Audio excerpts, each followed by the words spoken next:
पोलिसांच्या बेजबाबदारपणामुळे एका कुटुंबाला आपल्या घरातील कर्त्या पुरुषाच्या अंत्यविधीपासून दूर राहावं लागलं। काय नेमकी घटना आहे पाहूयात।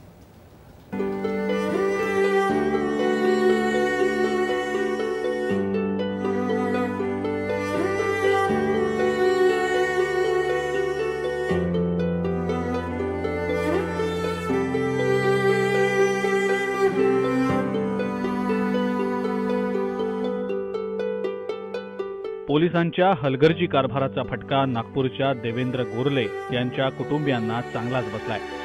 देवेंद्र गोरले 18 डिसेंबरला घरातून निघून गेले होते, मात्र त्यांचा मृतदेह त्याच दिवशी रेल्वे ट्रॅकवर सापडला। त्यांच्याजवळ कोणतेही ओळखपत्र नसल्याने सोनेगाव पोलिसांनी त्यांची अज्ञात अशी नोंद केली।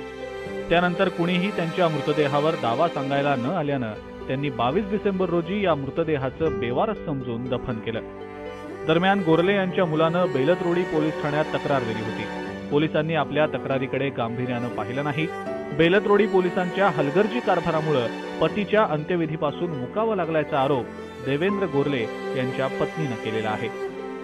याला जबाबदार सर्वस्वी पोलीसच आहे, कारण आमची जर पोलीसला तक्रार होती तर मग पोलिसांनीच आम्हाला त्या दिवशी सूचना जर दिली असती, कमीत कमी आम्हाला त्यांचा अंतिम संस्कार करता आला असता। ते त्यांची पंचायत बेवारस सारखी ते गेले नसते। पोराच्या हाताने सगळं काही असेल त्याचं काहीच नाही झालं।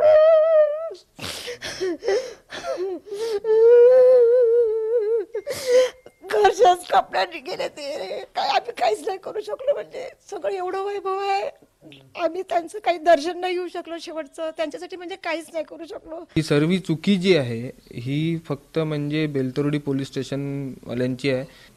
हलगर्जीपणा झाला पूर्ण बेलतरोडी पोलीस स्टेशनमुळे, आणि त्याच्यामुळे मला माझ्या वडिलांचं अंतिम संस्कारी करता नाही आले, आणि सर्व साम्राज्य सर्व काही असून सुद्धा ते एका म्हणजे कोणी नसल्यासारखे गेले। या संदर्भात बेलतरोडी पोलिसांनी मात्र आमच्याकडे तक्रार आली होती, पण देवेंद्र गोरले यांच्या आकस्मिक मृत्यूची नोंद सोनेगाव पोलीस ठाण्यात झाली होती।